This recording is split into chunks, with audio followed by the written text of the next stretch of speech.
love to ask Angie, do you have any recommended numbers of times that salespeople should reach out to customers? You know, it's interesting because I was just thinking, why do we give up so quickly? You know, why do every salesperson, they give up so quickly and just assume that if we don't get communication from someone in that first day or that second day, that they're just done and they're not serious. Well, that's it. That's not true. Life happens, right? So my honest answer is that for the majority of processes that I set up, after about 10 to 12 days, maybe 14 if we're going to extend it, that process is going to go lost if we haven't had communication in the last 10 days. So all we ask is for 2 weeks, give it the old college try, right? Communicate or attempt that communication with the customer when the system tells you, right? At minimum, when the system tells you. 2 weeks, in my opinion, is a pretty solid time to follow up. Something to be very aware of is what we're giving your salesperson. Now, for an example, like to Angie's point, the average dealership sees the value from the internet department within the first working week. Okay, as a manager, I want to follow up until you buy or die, is what we always say, right? Right. But to Mario's point, we're giving them so much work to do. Right. They can't complete it, and then they start faking the tasks. Yep. Then they start lying about the test. Then they're just sending out 511 blank emails because they're trying to get through it as fast as possible. And they don't see the value in it. No, you're right. They don't see the value in the work anymore, and that's to your point with the communication and everything. And unfortunately, if they have, first of all, if your process isn't built to be the minimum amount of effort that you expect from your salespeople, that's a problem. And your processes should be built and with the idea that we're going to hold the team accountable to execute the process. Right. And we probably should have it set up so that the process can stay relevant. Because if I make contact with a customer and they tell me I'm 30 days out, if I don't change my internet process, it's going to hammer me for the next week or 2 weeks or whatever to call, text, and email this guy that's not relevant. So then I got to fake an email or fake a phone call or 100%. or I have a bunch of overdue tasks. So changing those statuses or processes to keep the tasks relevant. Otherwise, they become a burden and they become annoying. And if we have a bunch of overdue tasks, we can't measure it. We can't hold the team accountable to actually stay on process.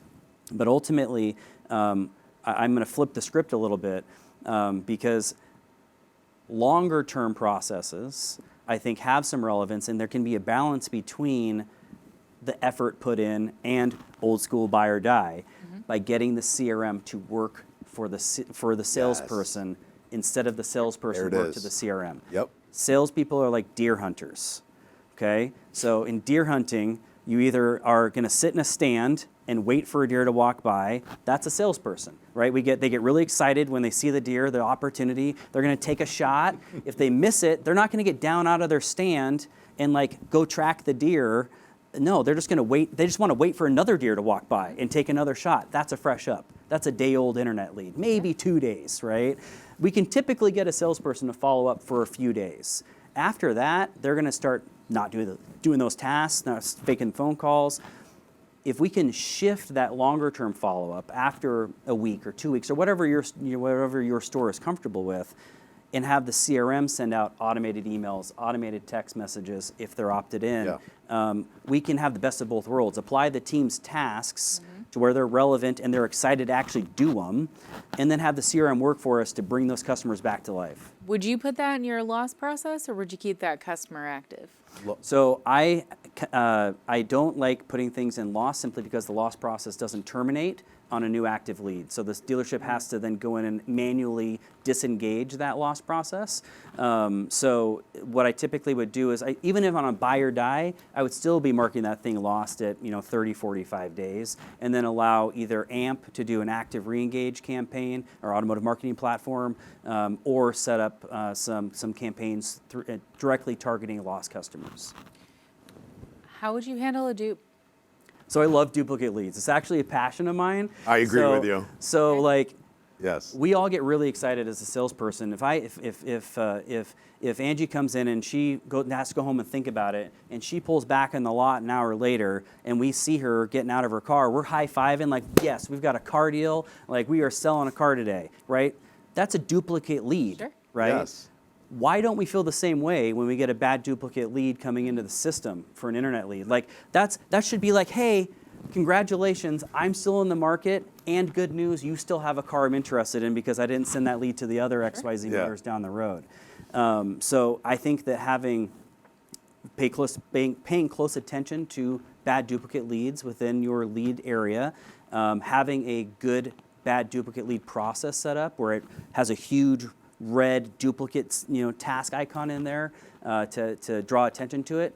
But also, to your point where I think you're going with this, is if you keep the leads active for too long and you get those customers sending another lead in, it's going to hit that bad duplicate lead. So if you are doing extended periods of time and it's active, then you need to make sure you're managing your duplicate lead correctly. Is that where you're going with that, Angie? It is a balance, and it's frustrating when we see duplicate leads come in where a customer is saying, I'm here, I'm ready, let's do this, and we completely ignore them. Yeah. For me personally, I run the internet process for 31 days. It's just a blanket. Let's just talk about the basic thing, not changing statuses or anything. The basic process run for 31 days. The first 12 days are going to be highly active, more active in the first week, and as it trickles down, a little less engagement. And then I'll have automation from, let's just say, for an example, 12 days to 31.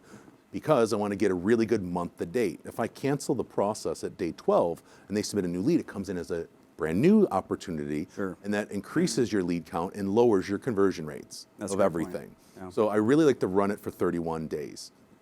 They just came out with a new update where when you do mark a customer lost and that customer does submit an active lead, it does terminate the loss process now. Oh, I wasn't aware of that. It's a recent thing. So I've tested out on multiple stores because I do believe the loss bucket is a bucket for your follow-up until they buy or die. I mean, let's just be real, everybody. I mean, when we talk to managers all day long, it's about the activity. I want my salespeople, if I were knowing what I know today, if I went back to the dealership, I want my team laser focused on active opportunity. If they didn't buy, let the system, like Mario said, let the system help the sales consultant out and have an automation for long-term follow-up. And if they're not going to follow up with the delivery process 100% of the time, then make it automated. Because follow-up is real. That, like Mario made a great point. You're spending hundreds of dollars achieving a brand new customer. Take care of the ones we already have. Continue following up. Let the system do its job.